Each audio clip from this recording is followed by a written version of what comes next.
All right, we're back out here today. We got the farm all back at the house after its successful racing and not so successful plowing venture.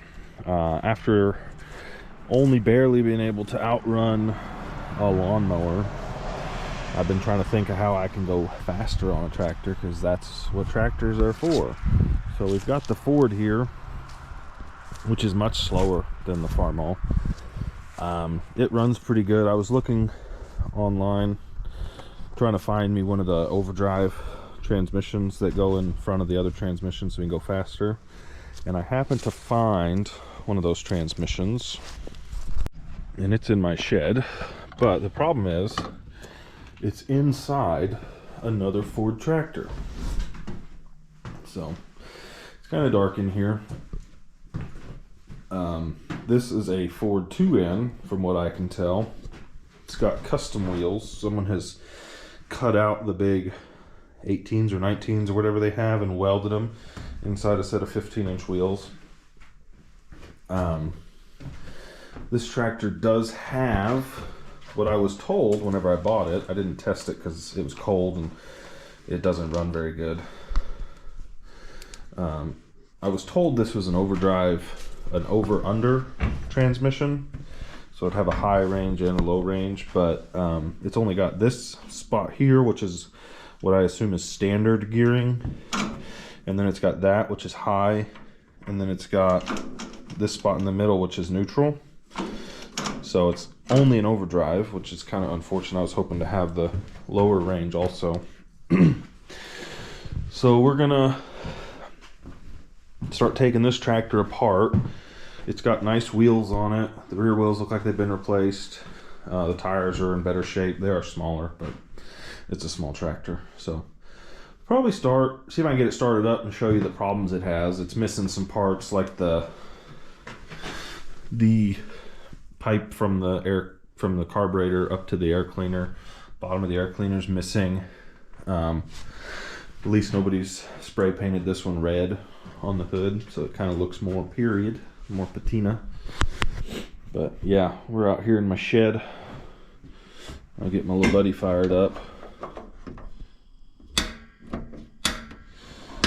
and we'll get to work. I'm gonna see if I can get this thing started and you see how it runs. I regret having the door shut for this, but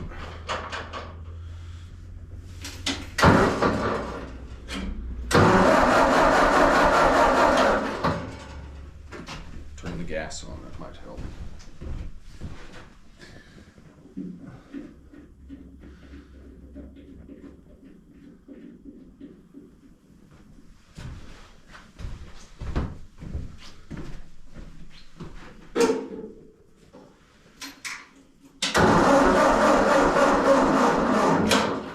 And we'll get the jump pack and be right back. All right, let's see if it has enough juice.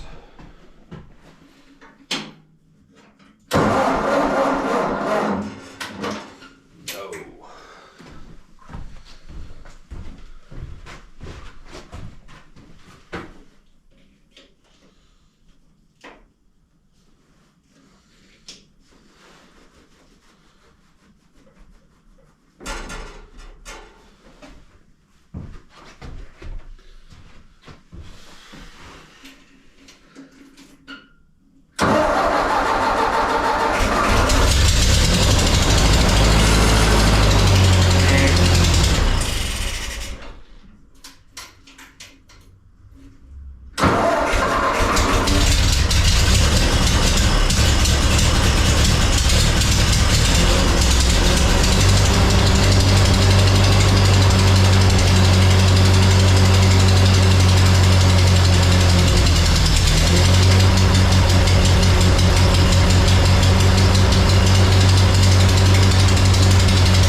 Yeah. It doesn't run great. It's got a misfire.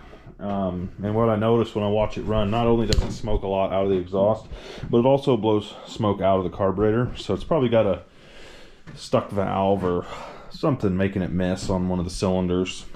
Since I've had it in here, they had the front end widened out. I narrowed it back down to the narrowest setting just because it gives me more room, because my shed's not very big. And I adjusted the toe a little bit on it because there's so much play in the gearbox. You can see that arm move. Steering wheel doesn't move when that happens. So when you try to drive it, the tires lean out real bad and make it scrub off all of its speed. So I've driven it a little bit, and it's already faster than the other Ford, but it doesn't have enough power to wind itself up in high gear. But I think the goal for this video is probably going to be starting the disassembly of this tractor. I'm going to get the hood and the grill and all that stuff off and see what it takes. I've never taken one of these apart, but it can't be that difficult. So yeah, probably going to try to get it started, back it out, turn it around and back it back in so I can work inside whenever it's cold, but be able to get to the doors so I can use the other tractor with the boom pole to pick up the heavy stuff like the hood and gas tank and all that stuff, because I've heard that they're heavy since the gas tank stays in there. All right, after entirely too long, I got it to run long enough to back it out. Then it died. The jump box died. So I got the El Camino over, jump started it, got it fired up. Another thing I forgot to say is the clutch on this tractor is temperamental. Sometimes it works. Most of the time it doesn't, and when it doesn't, it's stuck engaged. So I'm not sure. The pedal feels all right, but it almost feels like it's just not adjusted. Maybe that rod needs to be tightened up down there, or something has come loose inside the bell housing, but we'll figure it out, I'm sure, once we get the motor off of the front eventually. But yeah, for now I'm just going to pull the hood off, or try to, without tearing it up. It's not in terrible shape, it's not in great shape. Let me see. It's got normal rust. I assume normal rust because both of mine are rusted out. Right there. Oh, yes. Oh, you can't see anything. Both of them are rusted out right there on that seam. All right, sorry about that. Camera cut off, but I was just saying it's got rust here, which both of them have, and it's got some Bondo in the hood and some rust on this side. So I've never taken the hood off before, but I assume I'm going to take these two bolts out that are on the bottom of the grill, and then these up here, disconnect the fuel line, and take the air filter out probably, and then we'll see where we go from there. All right, I didn't record anything because my GoPro died, but I got a nice Milwaukee battery charging her up. I got out the 4 bolts on the cowl there, and the 2 bolts down at the bottom of the grill. Also disconnected the fuel line, so I think it's ready to come off. I don't think there's anything else attached to it. Took the radiator cap off, so that won't have to fight it to go around that.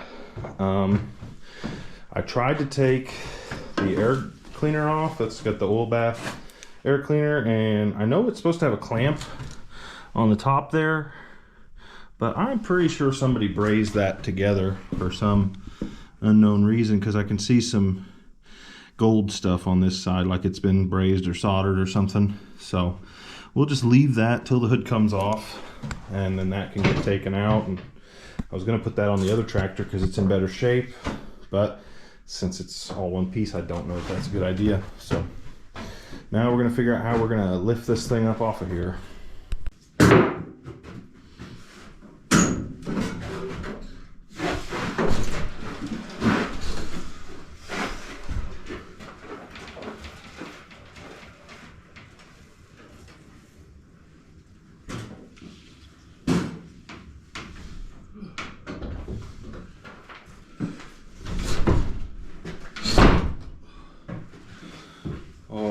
I looked online and they said you have to either take the steering wheel off if you want to take the grill off with it, or you have to take the lower grill sides off. So I thought I'd try the steering wheel first. Luckily, literally slid right off of there, so I didn't have to do any hammering or anything.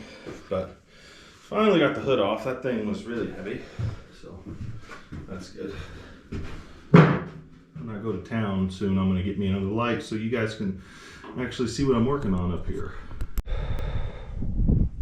All right, got the tractor moved outside. I decided I didn't want to pull the motor off with it in the shed, because if it's in the shed and the motor's off, it's kind of stuck there until it gets put back together, and I might need to put chickens in there this spring whenever they come in because it might be too cold. So I got it put out here. I'm gonna move it again, get it kind of in line with the shed a little bit better, but I'll get it out here and pull the motor off the front of it and not have to worry about it taking up my very small amount of indoor space. So for now, inside the shed, I've got this, which is a 4.3 liter Chevy V6, and the plan for my racing tractor is to take this motor and put it on the front of this tractor here, because it has the overdrive. There's a kit online you can buy that basically builds frame rails that go from the bell housing up to the front axle support, and then the V6 will sit right down in there. Not supposed to have to do anything with the sheet metal or anything like that, so we'll see. But for now, the motor takes up a lot less space, and I got to get a lot of work done on it. I got to strip all the newfangled nonsense off of here, because I won't obviously be using fuel injection or serpentine belt or any of that stuff. So got to strip it down to basically a long block and go from there. But yep, that's where we're at so far. Okay, fast forward a few hours, got the motor sitting over here kind of in the corner out of the way. Got it stripped down as much as I can. I'm going to pull the valve covers off here in a minute because they're going to go get soaked in something to try to clean them off, because this motor is real nasty on the outside. The inside, it looks pretty good. Oops, got dust there. The inside looks pretty good. The oil pan is off because it's completely coated in nasty gunk, so we'll get that cleaned off. Gonna get a new timing cover because these are plastic, and it says on there that if you remove it, you have to replace it. So that'll do that, because I was planning on replacing the front seal anyways. Gonna do the rear main seal, oil pan and valve covers, just so it's not leaking oil. But yeah, that's gonna do it for this one, part one of the V6 Ford engine swap. Thanks for watching. Make sure you like and subscribe, and we'll see you in the next one.